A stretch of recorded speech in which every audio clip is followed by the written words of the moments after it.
बचपन में माता पिता ने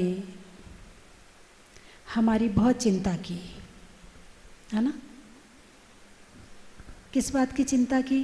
खाने की चिंता, पीने की चिंता, कपड़ों की चिंता, हमारे खेलने की चिंता, और इसके साथ साथ पढ़ने की चिंता और पढ़ाने की चिंता। किसने की? माता पिता ने की। स्कूल भेज दिया, वहाँ ज्ञान प्राप्त हुआ, वह छोड़ दो। कौन सा ज्ञान प्राप्त हुआ वहाँ पर? लौकिक ज्ञान। उसमें गणित था, उसमें हिंदी भाषा थी, इंग्लिश थी, भूगोल था, राजनीति शास्त्र था, सामाजिक शास्त्र था। यानी एक व्यक्ति को जीवन जीने के लिए बाहर में जितनी चीज़ों की ज़रूरत होती है उन सब का ज्ञान की चिंता हमारे माता पिता ने कर दी। थोड़े और बड़े हुए, अब जिनको केवल जीवन ही जीना है थोड़े ठीक ठीक रूप में, इतने ज्ञान में काम चल जाएगा। थोड़े और बड़े हुए तो खुद समझदार हो गए, मुझे डॉक्टर बनना है। अब ज्ञान एक तरफ मुड़ गया, सामाजिक शास्त्र छूट गया, राजनीति शास्त्र छूट गया, भूगोल छूट गया, और भी जितने थे वो छूट गए। अब एक तरफ तुम मुड़ गए कि मुझे डॉक्टर बनना है। अब ज्ञान जो था वो एक तरफ बह गया। अब तुम खुद थोड़े समझदार हो गए, तुम्हें अब पता हो गया कि ज़िंदगी में कुछ बनने के लिए मेहनत करनी पड़ेगी, प्रयास करना पड़ेगा, पुरुषार्थ करना पड़ेगा। कोई इंजीनियर बन गया, कोई डॉक्टर बन गया, कोई कुछ बन गया, कोई कुछ बन गया, उससे उसकी ज़िंदगी तो निकल जाएगी, उससे उसके बाहर का काम तो चल जाएगा, लेकिन आत्मिक शांति और आत्मिक सुख जिससे मिलने वाला है, यदि एक डॉक्टर से भी पूछोगे क्या तुम सुखी हो, इतना पढ़ने के बाद, इतना कमाने के बाद, इतनी इज्जत और सम्मान मिलने के बाद उससे भी पूछोगे क्या तुम सुखी हो, तो उसका भी उत्तर यही होगा कि मैं सुखी नहीं हूँ। शिक्षा तो बहुत प्राप्त की, लेकिन उस शिक्षा का उपयोग बाहर में हुआ। जो चीज़ें वस्तुएं दिखती हैं, जो नज़र आती हैं, उसकी शिक्षा तो कॉलेज में मिल जाती है, लेकिन जो नहीं दिखता है उसकी शिक्षा यहाँ मिलती है। उसको जानने का, उसको पहचानने का और वहाँ तक पहुँचने का रास्ता यदि कहीं से मिलता है तो उसका नाम है धर्म ज्ञान, सम्यक ज्ञान। इन संसार में दुख है नहीं है, संसार में सुख ही सुख भरा पड़ा है। हमारे भाई साहब के चेहरे पर हंसी आ गई, माता जी क्या कह रही हैं, यहाँ तो सारे दुखी नजर आ रहे हैं। यही है ना इशारा आपकी मुस्कुराहट का, यहाँ तो सारे दुखी नजर आ रहे हैं, और माता जी कह रही हैं कि सारे सुख भरा पड़ा है। वास्तव में कह रही, यदि मैं अभी आपको प्रैक्टिकल करके बताऊं तो आप कहोगे माता जी आप बिल्कुल सही कह रही हो कि संसार में सुख ही सुख भरा पड़ा है। दुख तो पैसे से मिलता है और सुख फ्री में मिलता है। क्या दुख खरीद के लाते हैं बाजार से और सुख फ्री में मिल जाता है।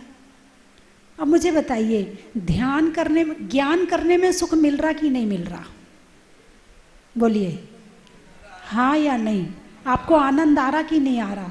आपको लग रहा है कि कुछ मिल रहा है, कुछ अंदर में जानकारी नहीं आ रही है, कुछ सीखने को मिल रहा है। और ये सीखना कहाँ तक हो सकता है? अभी तो इसकी बहुत ज़्यादा लंबी कहानी है, असीम है, अभी ये भी असीम है। सुख मिल रहा है ना? अब इसमें आपको क्या लग रहा है बताइए? कोई खर्चा, कोई परेशानी, कोई दिक्कत कुछ भी नहीं हो रही ना, और सुख मिल रहा। बस इतना करना पड़ा कि आपको घर से यहाँ तक आना पड़ा। क्या करना पड़ा? घर से यहाँ तक आना पड़ा, बस इतना ही करना पड़ा। इससे आगे सब केवल एक ही बात है कि यहाँ बैठो और ग्रहण करो, लेते जाओ, अमृत पीते जाओ। ज्ञानामृतम भोजनम। कौन सा अमृत मिल रहा है? ज्ञानामृतम भोजनम। और जिसकी आत्मा में संतुष्टि है उसके भोजन में संतुष्टि है, उसके पहनने में संतुष्टि है, उसके जीवन में संतुष्टि है, और जहाँ संतोष है वहाँ सुख है। और संतोष पैसे से नहीं मिलता है, खरीद के नहीं लाते हैं, खुद उत्पन्न करना पड़ता है ज्ञान के माध्यम से। किसके माध्यम से? ज्ञान के माध्यम से। अब मुझे बताओ कि दुख पैसे में मिला कि नहीं मिला, और सुख फ्री में मिला कि नहीं मिला? लोग सुख लेने के लिए देखने जाते हैं। मेरे ख्याल से हो सकता आपके मन में भी होगा कि एक दिन राजमहल तो हो ही आए। राज मंदिर, ओह महल भी नहीं, मंदिर। देखो मुझे नहीं पता सही, मैं पता नहीं कहीं से सुन लिया था मैंने, और आपको करेक्ट पता है बिल्कुल। ढूंढ रहे होंगे कि मौका मिल जाए। वहां पैसा लगेगा, वहां फ्री में नहीं मिलेगा, वहां पैसा लगेगा, और फिर भी तुम जाओगे लेने के लिए। और जहाँ सच्चा सुख मिलता है, जिस मंदिर में सच्चा सुख मिलता है, उसके लिए बुलाना पड़ता है, भैया आ जाओ, टाइम से आ जाओ। और राज मंदिर वाला नहीं कहेगा 3 बजे आना, देर मत करना, टाइम से आया करो। आज तक किसी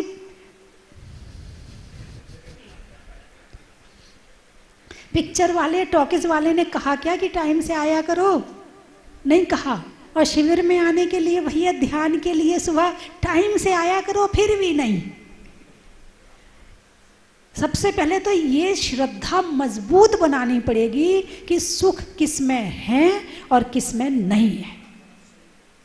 जब तक आपकी ये श्रद्धा मजबूत नहीं बनेगी, तब तक आप वहाँ टाइम से पहुँचने वाले हो ही नहीं। यदि टाइम से नहीं पहुँच रहे हो, इसका मतलब यही है कि अभी आपकी सच्ची श्रद्धा सच्चे सुख में नहीं है। आपने सच्चे सुख की पहचान ही नहीं की है। अभी आप पहुँच तो गए हो यहाँ तक, ये अच्छी बात है। कम से कम आपका इतना पुण्य तो है कि आप सही जगह पहुँच गए, सही स्थान पर पहुंच गए। इतना पुण्य तो आपने इकट्ठा कर ही लिया, अब इतना और पुण्य इकट्ठा कर लो कि सच्चा श्रद्धान हो जाए। सम्यक दर्शन कब होगा? जब सच्चा और दृढ़ श्रद्धान होगा। यदि आप अरे अभी तो 5:30 बजे हैं, कौन जाए, अभी तो नींद आ रही है, अभी श्रद्धान में कमी है। सम्यक दृष्टि को छटपटाहट होती है, छटपटाहट। छटपटाहट शब्द प्रयोग कर रही हूं मैं। तुम बिन में व्याकुल भयो जैसे जल बिन मीन। पढ़ते तो हो, छटपटाहट है नहीं है। एक गुरु के पास एक व्यक्ति गया, बोले मुझे ज्ञान चाहिए। नहीं बोले। फिर गया दूसरे दिन, फिर गया तीसरे दिन, नहीं बोले गुरुजी। अब एक दिन गुरुजी जो है नदी में स्नान कर रहे थे, वो वहीं पहुंच गया। गुरुजी ने उसको पकड़ा और उसको नदी में डुबा दिया, उसका सिर पकड़ के और नदी में डुबा दिया। अब वो छटपटाए, गुरुजी क्या कर रहे हो, मार डालोगे क्या? ये क्या मतलब होता है? ये कोई ज्ञान ऐसे दिया जाता है क्या? और चिल्लाने लगा। और जब उनने देखा कि हाँ ये अंदर रहने लायक नहीं है, तो उन्होंने छोड़ दिया। वो एकदम से खड़ा हो गया, बोले भैया जिस दिन इतनी छटपटाहट हो जाए ना, ज्ञान खुद से अंदर से निकलना शुरू हो जाएगा। ज्ञान की प्यास होनी चाहिए। गर्मी के दिन है, 4 घंटे पानी मत पीना दोपहर में, प्यास लगी है पानी मत पीना। 1 घंटा निकल गया, 2 घंटा निकल गया, 3 घंटा निकल गया, और कहीं पानी ना मिले और कुछ परीक्षा करने के लिए वहां से पानी को हटा दो, फिर देखो तुम पानी को कैसे ढूंढोगे। ऐसे ज्ञान को ढूंढना पड़ता है। हमारे अनिल भैया बताते हैं, और भी जो हमारे पुराने ब्रह्मचारी जी हैं, बोले हमें पंडित जी से पढ़ना होता था। दोपहर के दिन में 2 बजे पंडित जी के घर जाते थे, दरवाज़ा खटखटाते थे, ऊपर से उनकी पत्नी कहती थी आज पंडित जी नहीं पढ़ाएंगे, जाओ वापस। फिर दूसरे दिन जाते थे, फिर उनके घर की जो पत्नी थी, जाओ सब्जी लेके आओ, सब्जी लेके आते थे, जाओ ये करके आओ, ये करके आते थे, पढ़ने तो मिल जाए। और कई बार तो ऐसा भी होता था कि पत्नी पढ़ने नहीं देती थी, काम ही कराती रहती थी। लेकिन इसका मतलब ये नहीं कि इन्होंने जाना छोड़ दिया। यह है ज्ञान की प्यास। क्या? यह है ज्ञान की प्यास। विनोद पंडित जी बता रहे थे, बोले एक समय ऐसा भी आया कि जब हमारे घर में 1 रुपया है, अब उस रुपये से या तो किताब खरीद लो या रोटी खा लो। इन्होंने क्या किया होगा आप बताइए? यह है ज्ञान की प्यास। जब तक ज्ञान की प्यास नहीं होगी, तड़फ नहीं होगी ना, तब तक ज्ञान आपको अंदर जाने वाला है ही नहीं। कुछ ऐसे भी होंगे जो बीच में बैठ के मोबाइल चला रहे होंगे। बोलिए। नहीं नहीं, आपकी बात नहीं कर रही। ऐसे भी होंगे। अभी तो 7:30 बजे हैं, अभी तो यही बजे हैं, अभी तो इतना ही हो रहा है। अरे ज्ञान एक ऐसी चीज है, ऐसी चीज है, जहां से मिल जाए बटोर लो, लेकिन न्याय के साथ।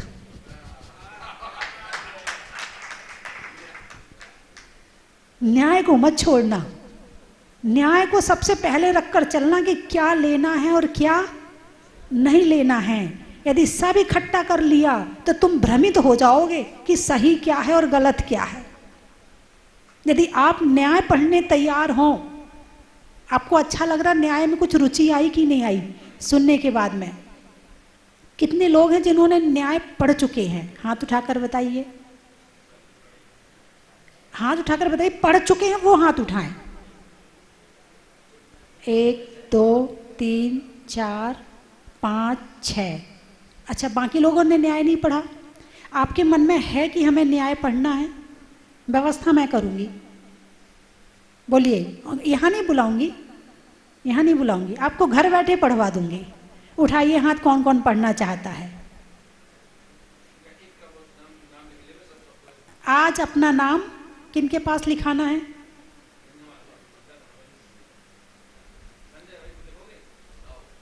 संजय जी, आज आपकी ड्यूटी है। नाम जो देखो, श्रावकों के मन में जिज्ञासा हुई, श्रावक कह रहे कि मुझे पढ़ना है। आप तो विद्वान हैं, आपको तो पढ़ना ही है। अनिल भैया जी, ऑनलाइन। हाँ, मैंने तो पहले कह दिया घर बैठे पढ़वाऊंगी। हैं? स्पेशलिस्ट हैं न्याय के। और एक बात ध्यान रखना, जिससे पढ़ रहे हो ना, उस पर पूरी श्रद्धा रखना। इनने कहा कि ये लाइन कल याद करके आनी है, तो याद करके आनी है। क्योंकि यदि आप आगे यदि समझना है तो पहले के सूत्र भी काम में आएंगे। यदि आपने पहला सूत्र याद नहीं किया और जब उसको लगाने के लिए बाद में ज़रूरत पड़ेगी, तो फिर आप जो हैं उस सूत्र को याद नहीं करोगे तो आगे का हो ही नहीं पाएगा। इसलिए आप जैसे भैया जी और पंडित जी और सब गाथाएं बोल रहे हैं ना, ऐसी गाथाएं आप लोग बोलें। उस चीज़ के लिए आपको श्रद्धा करनी ज़रूरी है। हमारे संग में एक दीदी आई, उनको केवल नमोकार मंत्र आता था, उसके अलावा कुछ नहीं आता था, उसके अलावा कुछ नहीं आता था। तो उन्होंने मेरे से पूछा, माता जी मैं क्या करूं? पहले तो वो तो कुछ दिन रही, मैं बिल्कुल नहीं बोली। मैंने कहा इनकी प्यास देखो पहले। यदि मैंने कह दिया तुम पढ़ो, तो शायद पढ़ाई होने वाली नहीं है। मैंने कोई एक बार भी नहीं कहा कि तुम पढ़ो, कि तुम किताब उठाओ, कि तुम कुछ करो। अब वो संघ वालों को वॉच कर रही हैं, संघ वालों को देख रही हैं कि ये क्या करते हैं। उनने वैसा वैसा करना शुरू कर दिया। फिर एक दिन, कई 15 दिन बाद वो मेरे पास आई, बोले माता जी मुझे भी कुछ पढ़ना है। अच्छा, अब आ जाओ, अब आ जाओ पंडित जी, अब आ जाओ। हैं? अब मैंने उन्हें पहला भाग, दूसरा भाग, तीसरा भाग दिया। मैंने कहा 15 दिन में याद करके सुनाओ। उन्होंने मुझे 15 दिन में 3 भाग याद करके सुना दिए, जबकि उसे केवल नमोकार मंत्र आता था, कुछ भी नहीं आता था। 3 भाग याद करके सुना दिए। फिर उन्होंने फिर पूछा, फिर मैंने वो पूरे सुने। फिर उन्होंने पूछा अब क्या करें। मैंने नहीं कहा कि तुम्हें क्या करना, अब मैंने कहा अब तुम तत्वार्थ सूत्र याद करके सुनाओ। उसने एक बार ये नहीं कहा कि मुझे ये सूत्र समझ में नहीं आता है तो याद कैसे करूं, समझना भी तो चाहिए, बिना समझे याद कैसे करूं। आप समझाती तो कुछ हो ही नहीं हो, बस याद याद करवाए जाती। एक बार नहीं कहा। मैंने कहा याद करना है, उसने याद करना शुरू कर दिया। 1 साल के अंदर तत्वार्थ सूत्र, द्रव्य संग्रह, रत्न शावकाचार, और 1-1.5 साल में और इष्टोपदेश, 6 ढाला, ये सारे ग्रंथ याद करवा दिए और उसने किए।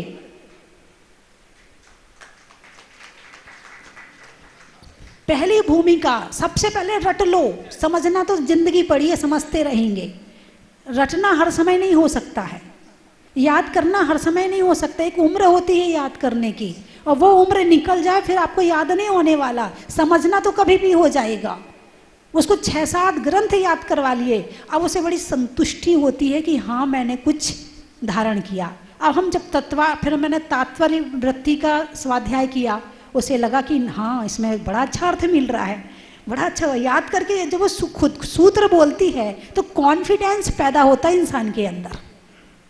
कंठस्थ विद्या गंठस्थ दाम, एमपी में कहा जाता है ना, कंठस्थ विद्या और गंठस्थ दाम। हाँ, कंठी विद्या अंटी दाम एक ही बात है। यदि कंठ में विद्या हो ना तो पैसा लेकर घर से चलने की जरूरत नहीं है। हमारे ज्योतिषी जी बैठे हैं, ये जब ट्रेन में आते होंगे ना और अकेले होते होंगे तो ये अकेले नहीं होते। ला भाई तेरा हाथ दिखा, बस एक का हाथ पकड़ लिया। वहाँ का ट्रेन में टीवी टिकट नहीं पूछेगा। हम तो ज्योतिषी जी मेरे बच्चों का भविष्य बता दो, आप तो मेरा बता दो। क्या है ये, क्या काम आया? ज्ञान काम आया।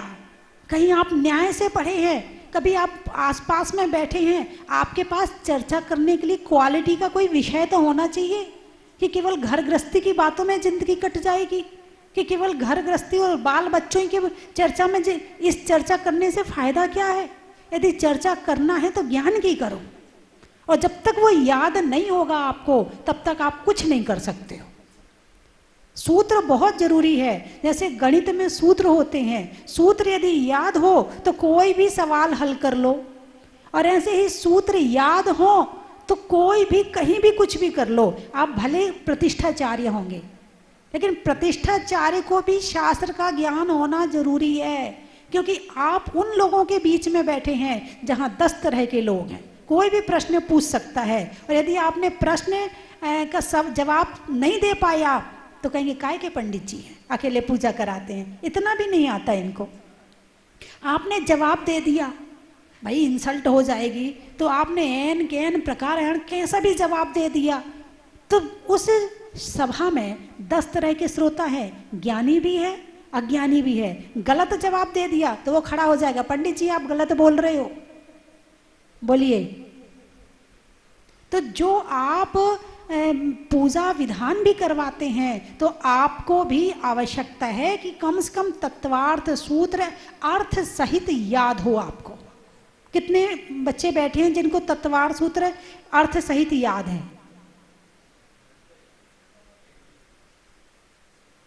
आप लोगों को याद नहीं है?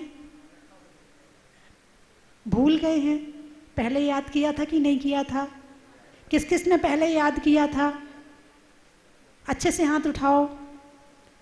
अब मैं चाहूंगी एक बार और तैयारी कर लो। हो सकता है क्या जब अगला शिविर लगाऊं तो जब मैं हाथ उठवाऊं तो आप कहोगे नहीं माता जी मैंने याद कर लिया था।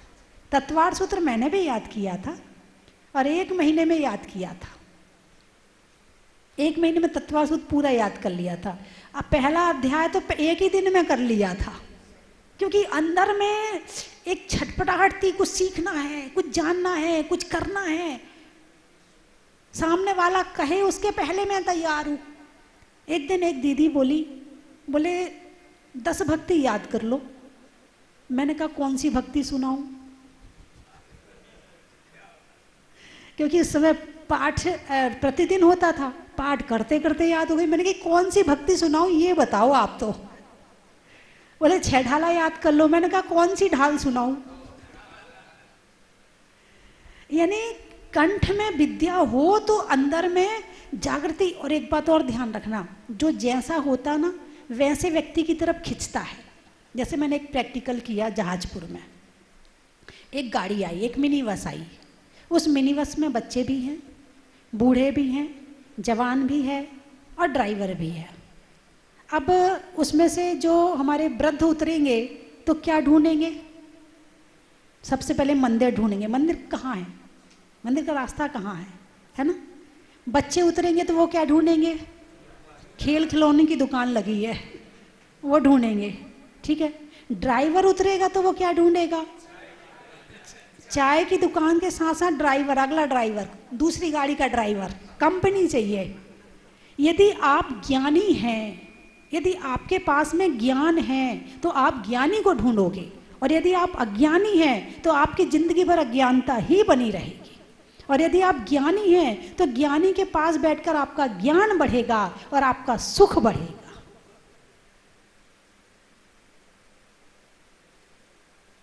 मेरी बात आपकी समझ में? कितने कान होते हैं? कौन सी वाली समझ में आई?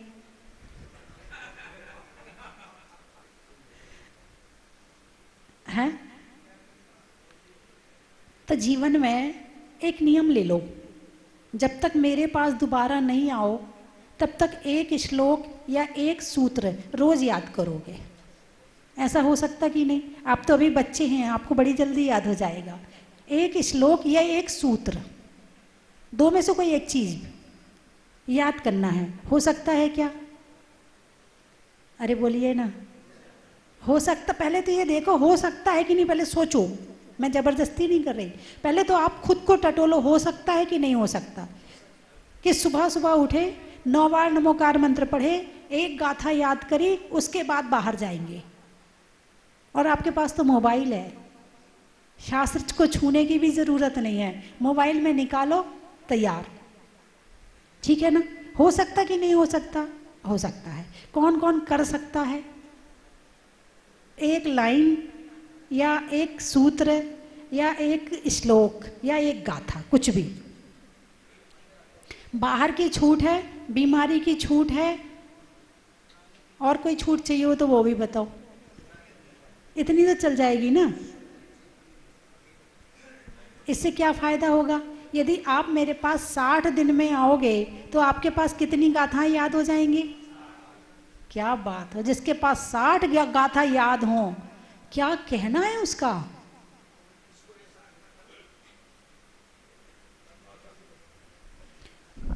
ऐसा होता है कि याद करते हैं और भूल जाते हैं। भूल जाना कोई बुराई नहीं है, एक बार याद तो करो।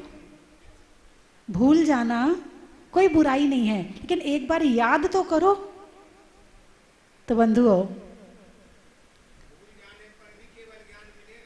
हाँ, एक लाइन तो खिंच गई ना अंदर में। अब कभी मान लो तुम भूल भी गए और पंडित जी ने वही श्लोक बोला, अरे ये तो वहां का है, आप तो भूल गए थे, लेकिन पंडित जी ने बोला तो आपको याद तो आया, और याद ही नहीं करोगे। और विद्वान का मतलब क्या है? आपको हम विद्वान कह रहे हैं, हमने आपको विद्वान की उपाधि पंडित जी ने आपको दी है, आपके नाम के आगे विद्वान शब्द लिखा है, तो उसको प्रैक्टिकल करके भी तो दिखाओ।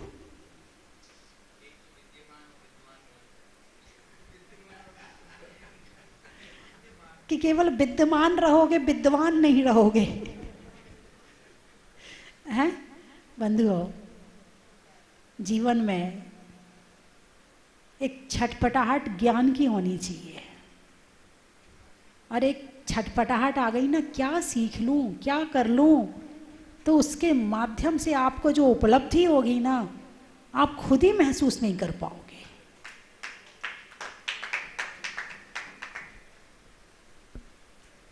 मुझे तो बड़ा अच्छा लगता है, और आपको भी लगता, तभी तो आप आए हो। आपको नहीं लगता होता तो आप कैसे आते? कैसे आप इतनी देर यहाँ बैठते? आपको भी अच्छा लगता है, ये मैं आपको देख पा रही हूँ। आपके अंदर में भी जिज्ञासा है। असीम शांति महसूस हो रही है। वैसे भी जब भी यहाँ जहाजपुर आते हैं तो मूर्ति इतनी मनोहरकारी है कि जब भी दर्शन करते हैं तो मन को एक अजीब सी शांति मिलती है, और जो यहाँ आकर सुकून मिलता है वो और कहीं नहीं मिलता है। शिला रखी गई थी तब भी मैं उपस्थित था, और इसके बाद भी मैं कम से कम 3-4 बार यहाँ पर आ चुका हूँ। माता जी का विशेष स्नेह रहा है मेरे ऊपर, और वो तो यही कहती हैं कि आप यहीं स्वस्ति धाम पर ही रहें। लेकिन मैंने उनसे कहा अभी है, जिम्मेदारियां थी, तो मैंने कहा अभी तो मैं कोटा ही हूँ। और ये स्वस्ति धाम और जो जहाज बनाया है, वास्तव में इसके अंदर आकर जिसने भी मुनि सुव्रतनाथ भगवान की एक बार पूजा कर ली तो वो इस भवसागर से ही इस जहाज के द्वारा पार हो जाता है। मैं आप सबसे यही है निवेदन करता हूँ, और विशेष करके पारस चैनल का, कि वो हमें रोज दर्शन दे देते हैं भगवान के, और सब दूर ये सारे विश्व के अंदर इसका प्रचार प्रसार हो जाता है और सब यहाँ पर दौड़े हुए चले आते हैं। मैं पुनः ये भगवान के आशीर्वाद के लिए प्रार्थना करता हूँ और ये कहता हूँ कि ये भगवान मुनि सुव्रतनाथ भगवान की जय। जहाजपुर जरूर जाएंगे। तो हम जैसे ही यहाँ पे आए, वहाँ पे डॉक्टर के दिखाया तो वहाँ पे उन्होंने मना कर दिया कैंसर नहीं है। तो मैं तो भगवान मुनि सुव्रतनाथ का वो बहुत ज़्यादा हूँ कि उनकी कृपा से कुछ नहीं निकला उनको। और यहाँ का वातावरण बहुत अच्छा है, यहाँ पे सब नई नई चीज़ें हैं, यहाँ पे मेरे को बहुत अच्छा लगा। तब भावना लेके आया था, भगवान ने मेरी भावना पूर्ण की है। बहुत अतीतकारी मुनि सुव्रतनाथ भगवान है। बिल्कुल मेरी कल से लगन थी आने का, तो बहुत दिनों चल रहा था 2013 से, पर भगवान ने जब बुलावा आता जब ही आ पाते हैं। बहुत बहुत धन्यवाद भाई साहब। बहुत अच्छी लगी। मैं दूसरी बार आया, मैं विचार करता हूँ भगवान मुनि सुव्रतनाथ के भगवान के दर्शन कब करूँ। आज और मौका मिला शांति धारा का, और यहाँ की व्यवस्था, यहाँ का कार्यक्रम, यहाँ का स्टाफ का सहयोग बहुत बढ़िया रहा, और बहुत मेरे को आनंद हुआ और आनंद की प्राप्ति हुई। इस भव्य मंदिर में इस भव्य प्रतिमा के प्रथम अभिषेक का सौभाग्य प्राप्त हुआ। परम पूज्यनीय गणनी आर्य का 105 श्री षष्ठीभूषण माता जी के आशीर्वाद से और कोई पुण्य उदय से आज हम कल यहाँ से निकल गए थे। हम बिजोलिया पारसनाथ और चौलेश्वर पारसनाथ मांडलगढ़ किले पर दर्शन करते हुए हमारा मन हुआ कि अगर सौभाग्य प्राप्त हो जाए, माता जी का आशीर्वाद हो, तो हम शांति धारा भी करके चलें। तो हम कल रात में वापस यहीं पर आकर रुक गए, और आज माता जी के आशीर्वाद से और पुण्य के उदय से हमें शांति धारा का सौभाग्य प्राप्त हुआ। हम सब लोग यहाँ पर आकर बहुत ही अभिभूत हैं। मैं वैसे जहाजपुर मंदिर आता रहता हूँ, षष्ठी धाम आता रहता हूँ, जब से प्रतिमा प्रकट हुई तब से मैं जुड़ा हुआ हूँ। बहुत ही आनंद आते हैं यहाँ से आने के बाद, जाने के भाव नहीं करते हैं। और यहाँ का जो भी स्टाफ है, जो भी कर्मचारीगण है और जो भी समिति के लोग हैं, बहुत ही नम्र स्वभाव के और बहुत ही अच्छी व्यवस्थाएं हमको यहाँ पर प्रदान करी हुई है। इस सब के लिए हमारी ओर से, पूरे भक्तजनों की ओर से आप सभी को बहुत बहुत साधुवाद। जय जिनेन्द्र। गजा से एवं खाती गांव से आए हैं। बहुत दिनों से भगवान के दर्शन और शांति धारा की अभिलाषा थी, जो आज जाके पूर्ण हुई है। ऐसे ही माता जी की और भगवान की कृपा बनी रहे। आए हैं, लेकिन यहाँ आकर बहुत अच्छा लगा। सबने बहुत अच्छे से हम लोगों को वेलकम किया, और यहाँ आके एक अलग ही भगवान की प्रतिमा जी को देखकर एक अलग ही अनुभूति हुई है। और आगे भी इच्छा रहेगी कि हम बार बार जैसे भी मौका मिले यहाँ आकर दर्शन करें और उसका लाभ उठाएं। तो कोई जौहरी लाल जी का कुछ कहा ही नहीं जा सकता। जितना तन मन धन से वो यहाँ पर समर्पित रहे हैं, उसकी कोई बराबरी नहीं कर सकता। धाम में आकर के, और हम बांडू जैन मंदिर से आए हैं, मदन लाल जैन और उनका परिवार, पोते पोतिया सब परिवार, हम यहाँ पे आकर के बहुत अच्छा लगा हमको। और आप भी बम्बई से और कभी कहाँ से भी आइए, बहुत अच्छा लगेगा। और यहाँ की व्यवस्था बहुत अच्छी है, सुंदर है। सभी आइए, बोलिए मुनि सुव्रतनाथ भगवान की जय। सागर जी की चरणों में मैं लगभग 1 साल रहा हूँ। उनके चरणों में बहुत सेवाएं दी हैं मैंने, आलोक भैया, बड़ा गांव वाले, हम सभी। तो माता जी की योग्यता हम सभी जानते थे कि माता जी क्या कर सकती हैं, और वास्तव में राजस्थान में आके उन्होंने एक बहुत बड़ा ये विश्व का अनूठा मंदिर बनाया।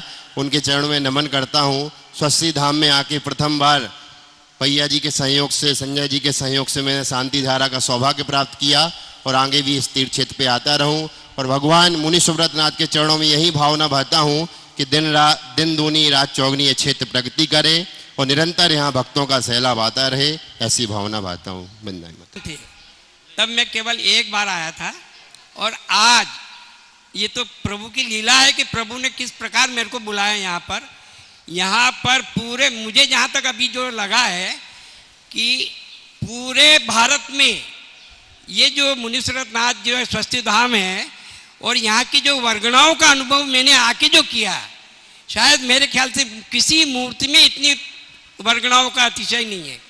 यहाँ केवल दर्शन करने मात्र से ही सारे कष्ट दूर हो रहे हैं। मेरा एक सुझाव है यहाँ पर पेड़ी पे कि अभी जब मैं आया तो यहाँ पर गर्भगृह में माली पोछा लगाता है, तो नहीं लगाता है, माता जी मेरे को बताया कि माली पोछा तो गर्भगृह में केवल वही आदमी प्रवेश करे जो सोने के कपड़े पहने हुआ है। मेरा एक निवेदन है, यहाँ की वर्गणाओं का इतना अतिशय पूरे वर्ल्ड में इस प्रकार की मूर्ति का अतिशय कहीं आपको देखने को नहीं मिलेगा। तो मेरा एक सुझाव है, और अभिषेक के पूर्व, क्योंकि आज रोजाना नए नए आदमी आते हैं, तो उनको ये निवेदन करना पड़ेगा कि गंगोदक के लिए प्रभु के चरण के हाथ नहीं लगा। सबसे विशेष अभी लगाते भगवान माता जी यहाँ पर क्या करते, श्रावक ये सोचता है कि मैंने प्रभु के ऊपर मस्तक पे जल की धार गिराई, जब अंदर हाथ डालेगा ये करेगा ये गया। तो यहाँ पर इतना अतिशय यदि अपने को देखना है तो ये दो चीजों का सुधार होना बहुत आवश्यक है। जय बोलिए मुनीश्वरनाथ नाथ भगवान की जय। निकले थे तो हमारा कार्यक्रम तो दूसरा था कि हम आवा और नशिया सांकना यहाँ होते हुए शाम तक यहाँ पे पहुंचेंगे और कल अभिषेक और शांति धारा करेंगे, किंतु शायद बाबा का बुलावा था, ये कोई चमत्कार ही था।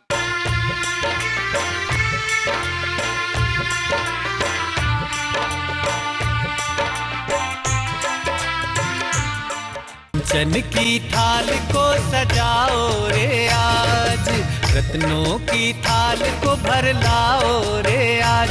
आओ आओ करे रे गुणगान आरती भगवन की, आओ आओ करे गुणगान आरती भगवन की। आओ आओ करे रे गुणगान आरती भगवन की।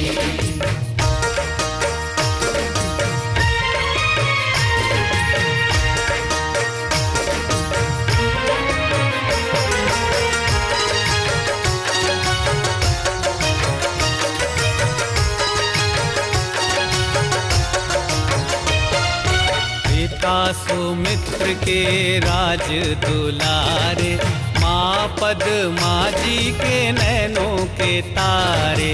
पिता सुमित्र के राज दुलारे, माँ पद्मा जी के नैनों के तारे।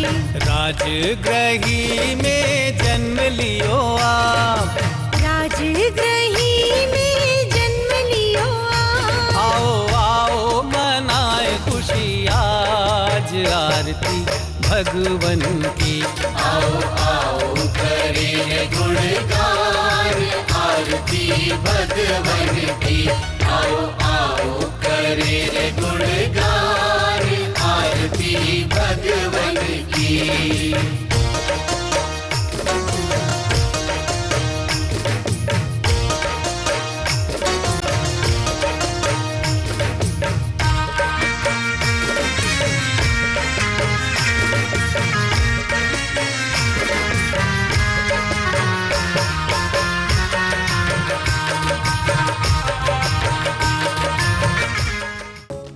परम विदुषी लेखिका गणिनी आरिका रत्न श्री 105 स्वस्ति भूषण माता जी, जिन्होंने मात्र 20 वर्ष में 100 से भी अधिक किताबें लिखकर जैन समाज को अनूठा योगदान दिया है। बड़े बड़े विधान जैसे कल्पद्रुम महामंडल विधान, सिद्ध चक्र महामंडल विधान, इंद्रध्वज महामंडल विधान एवं विशेष जिनपद, पूजांजलि आदि महत्वपूर्ण साहित्य बहुत ही सरस, सरल व सुबोध शैली में लिखे हैं, जिसमें गद्य एवं पद्य साहित्य भी समाहित है। इन महान साहित्यों को पढ़कर आप भी अपने ज्ञान का विकास कर सकते हैं। साहित्य प्राप्त करने हेतु आज ही संपर्क करें। संपर्क सूत्र 7906062500 98683456768।